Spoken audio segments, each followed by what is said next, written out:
Spoiled bitch ka lang. 35 anyos na pamilyadong nakatira pa din sa bahay ni mama. Puta ang galing. Senyoritong inutil na walang iniintinding bayarin. Ultimo needs ng apo, sagot ni lola kasi wala kang alam gawin. Magsisenyor na yung mama mo, nagpapagatas pa rin.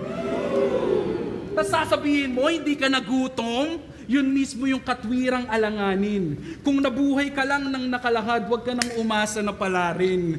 Ultimo sarili mong pamilya, di ikaw nagtataguyod at yun yung mismong kaibahan natin. Oo, di ka nagutom, pero di din ikaw yung nagpapakain. Ano?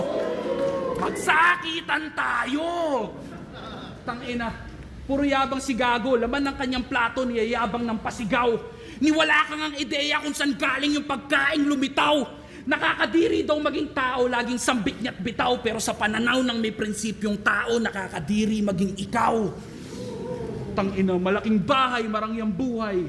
Pero sa likod ng pintong pinakikita mo sa amin, yan yung tunay na nangyayari. Mga kapatid mo, may kanya-kanya ng buhay. Kwarto mo lang, hindi nababakante. Mga mahal mo sa buhay, tingin sa'yo, perwisyo at irresponsable. May tinutulugan kang malambot na higaan, pero wala kang karapatang maging komportable. Na?